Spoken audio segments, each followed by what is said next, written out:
You are currently the only person in this conference.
Boa, boa noite.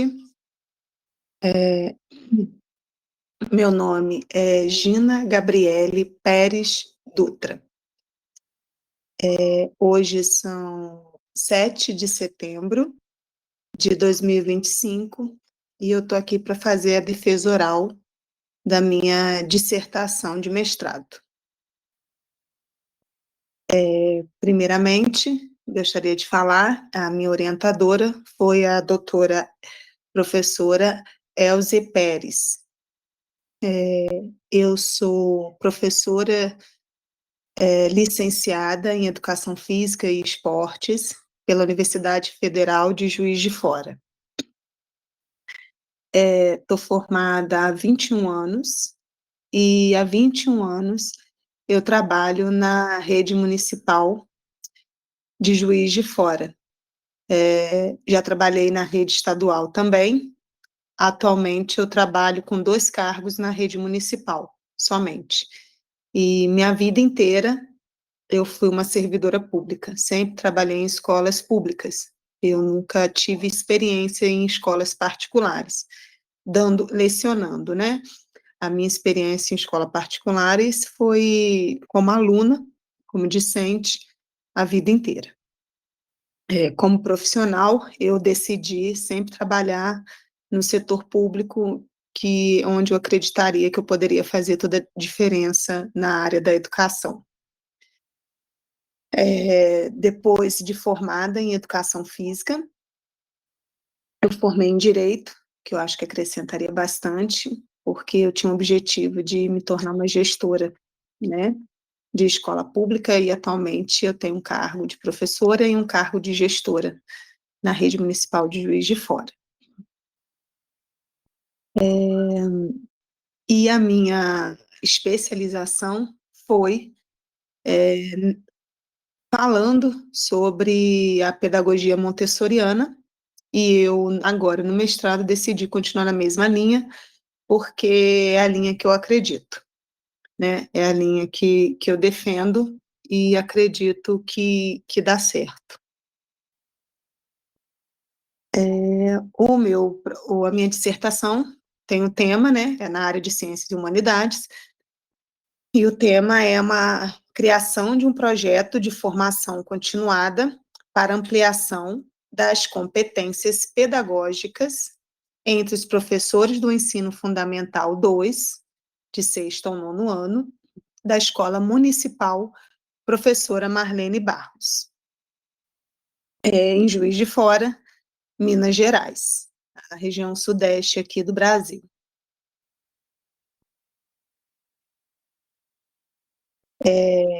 E fazer uma breve apresentação do motivo, né, da criação de um projeto de formação continuada, né, para professores.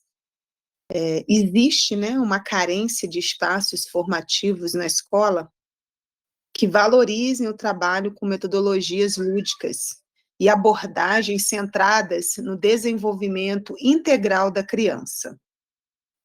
Então, grande parte dos professores, mesmo comprometidos com a prática, se sentem pouco preparados para propor atividades que realmente considerem as dimensões socioemocionais, cognitivas e motoras do processo de aprendizagem.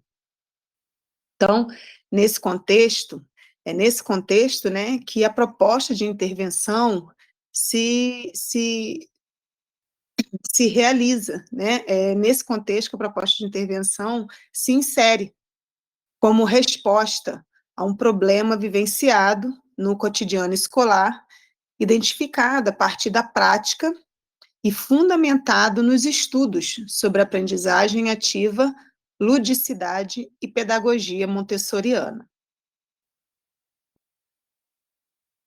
E a nossa justificativa, né, é um diagnóstico realizado no início do ano letivo, que mostrou que os alunos apresentavam dificuldades em habilidades básicas de leitura e escrita, conforme os relatórios de desempenho escolar.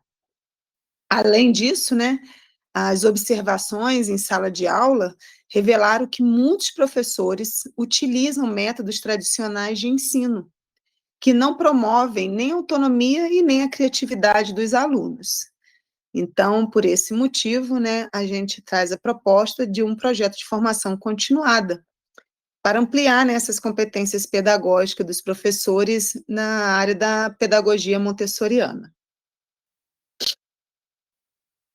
O problema da pesquisa é a existência, né, de deficiências na implementação de práticas pedagógicas montessorianas pelos professores do ensino fundamental 2 da Escola Municipal Professora Marlene Barros, em Juiz de Fora, Minas Gerais, que limitam seu desempenho docente. Então, a existência dessas deficiências é o problema da nossa pesquisa. O objetivo geral, né, é elaborar um projeto de formação continuada para os professores de ensino fundamental 2 da Escola Municipal Professora Marlene Barros, em Juiz de Fora, Minas Gerais, com foco na implementação de práticas pedagógicas montessorianas, né, que visando a melhoria do desempenho docente. Então, a nossa ideia é essa, elaborar esse projeto de formação e que ele seja continuado, né, e para quê? Para implementar, né, as práticas pedagógicas montessorianas. E o objetivo de implementar essas práticas é visando a melhoria do desempenho docente. Os principais fundamentos teóricos, né, são a caracterização da produção bibliográfica nacional sobre práticas pedagógicas montessorianas, os fundamentos da pedagogia montessoriana, o desempenho e engajamento dos estudantes e a formação e o desempenho docente. A metodologia utilizada, né, foi um estudo de caso qualitativo, voltado à investigação em um fenômeno educativo específico do ensino fundamental 2 da Escola Municipal Professora Marlene Barros, aqui na cidade de Juiz de Fora, no estado de Minas Gerais, no Brasil, na região sudeste. E a amostra da nossa pesquisa foram 11 participantes, né, sendo 10 professores, regentes, e do sexto ao nono ano, que é o ensino fundamental 2, e um coordenador pedagógico. Na nossa escola só tem realmente um coordenador pedagógico do 6º ao 9º ano, e esse coordenador participou desse processo, da nossa amostra. E os 10 professores selecionados, né, teve uma amostragem intencional, porque foram participantes escolhidos com base em suas experiências e envolvimento direto com o fenômeno investigado.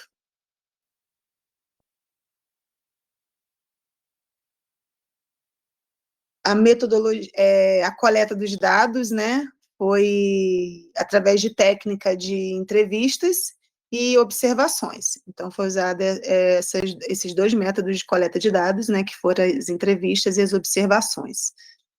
As entrevistas foram gravadas, transcritas integralmente e organizadas em arquivos de texto, seguindo a ordem dos participantes em blocos temáticos do roteiro.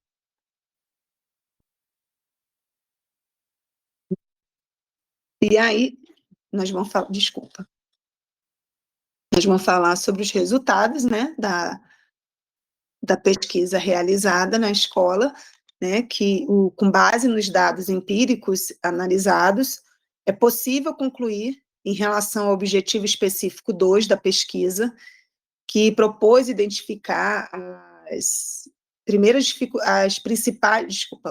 que se propôs identificar as principais dificuldades enfrentadas pelos docentes na implementação das práticas pedagógicas montessorianas. E aí nós percebemos que essas principais dificuldades enfrentadas pelos docentes na implementação das práticas pedagógicas montessorianas não estão centradas na recusa, né, não estão centradas na recusa dos princípios dessa abordagem, mas sim nas limitações formativas, né, estruturais e institucionais, que inviabilizam a sua aplicação efetiva. Em outras palavras, né, o obstáculo ele não é conceitual, ele é mas ele é operacional.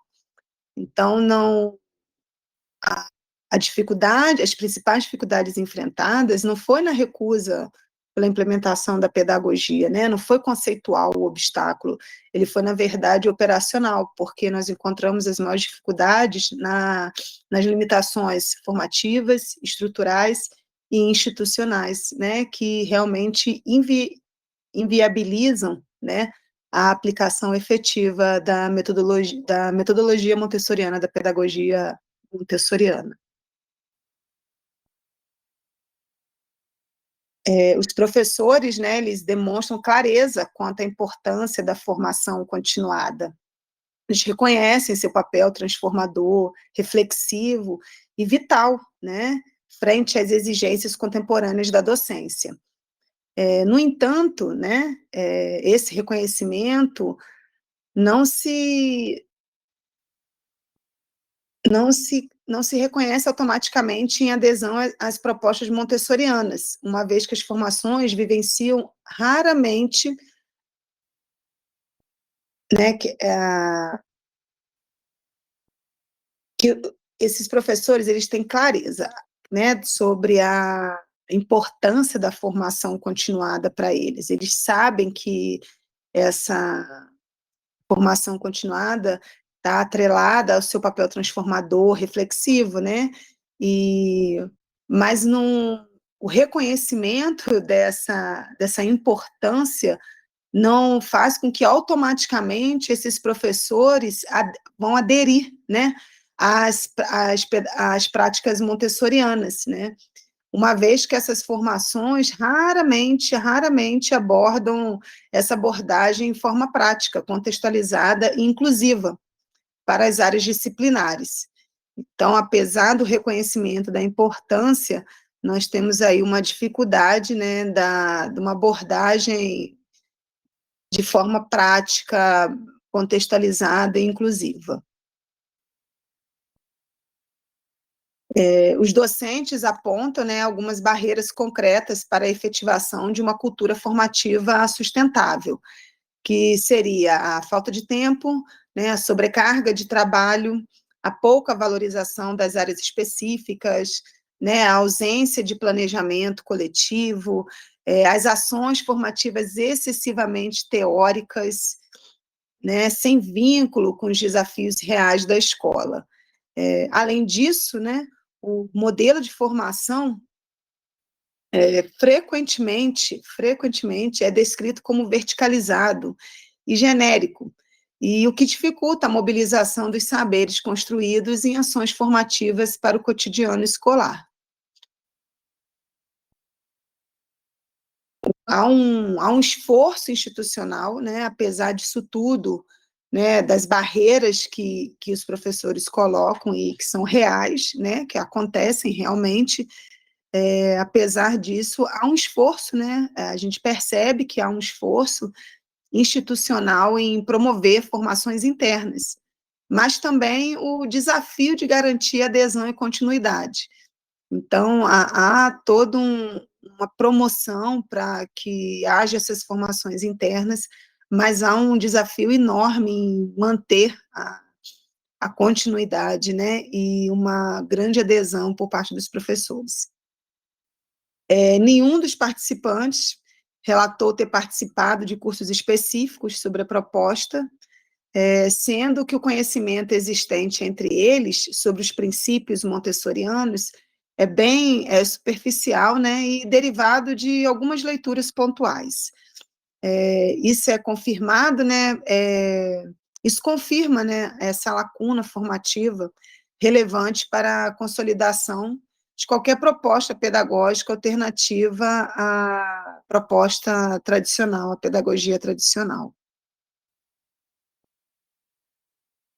E as dificuldades na implementação das práticas pedagógicas montessorianas não decorrem da rejeição teórica à proposta, mas da ausência de uma política formativa estruturada, contínua, dialógica, que subsidie os professores e faça uma ressignificação de suas práticas, com foco na autonomia discente, na organização do ambiente e no uso de estratégias centradas no estudante. Então, as dificuldades, né, nessa implementação não está na rejeição da teoria, né? A teoria é bem aceita, só que há uma ausência de uma política mesmo formativa, que seja estruturada, que seja contínua, que seja dialógica, né, com os professores, que consiga fazer esse repasse da teoria para a prática. Então, a proposta, né, o desenho da proposta formativa, né, quando eu falo da criação de um projeto de formação continuada para ampliação das competências pedagógicas, né, então, o desenho dessa proposta formativa, ela considerou os interesses manifestos pelos professores, como desejo por formações vivenciais, aplicáveis, interdisciplinares e construídas coletivamente. Porque quando construídas coletivamente dá sentido, né? Dá significado. E aí nós pensamos que a adesão, né, e a continuidade se torna com mais chances de eficácia, com mais chances de dar certo. As etapas, conteúdos, objetivos e metodologias foram estruturados a partir de um diálogo direto com os conhecimentos empíricos, respeitando o contexto institucional, o tempo escolar, as condições de trabalho e a diversidade das áreas de conhecimento. E a proposta, ela não se limitou a transferir conhecimentos, mas buscou criar espaço de experimentação, trocas e ressignificações práticas, promovendo a autonomia docente e sustentabilidade pedagógica.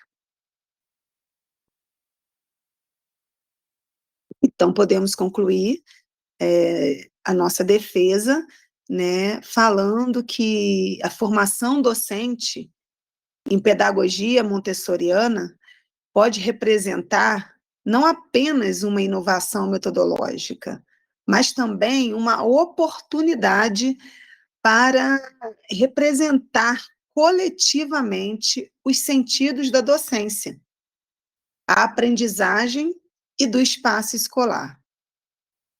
Mais do que isso, mais do que, né, simplesmente transmitir um novo método, trata-se de construir em conjunto, sempre em conjunto, porque a escola é um coletivo, novas possibilidades de que respeitem o ritmo dos alunos, valorizem o protagonismo discente e fortaleçam o vínculo da teoria e prática. Então, aqui nós concluímos a nossa defesa oral sobre a criação de um projeto de formação continuada para ampliação das competências pedagógicas entre professores do ensino fundamental 2, na Escola Municipal Professora Marlene Barros, em Juiz de Fora, Minas Gerais, destacando aí que nós pretendemos, né, uma formação, né, em pedagogia montessoriana, porque é uma oportunidade de coletivamente darmos sentidos à docência, à aprendizagem e ao espaço escolar, porque a pedagogia tradicional já não cabe mais, né, dentro das nossas escolas. E aqui nós não estamos querendo, nós não queremos, com a formação continuada, nós não queremos só transmitir saberes, não adianta só conceituar, né, a pedagogia montessoriana, mas sim a gente construir em conjunto, né, verdadeiramente no coletivo, construir novas possibilidades de ensino, né, que respeitem o ritmo dos alunos, que respeitem, que valorizem esse protagonismo discente, que eles precisam disso, e que fortaleça realmente a relação de teoria e prática, porque só a teoria de um lado, só prática do outro, não, o ensino não sobrevive. Nós precisamos realmente fazer essa interligação entre teoria e prática. Aqui termino minha defesa oral e obrigada. Boa noite.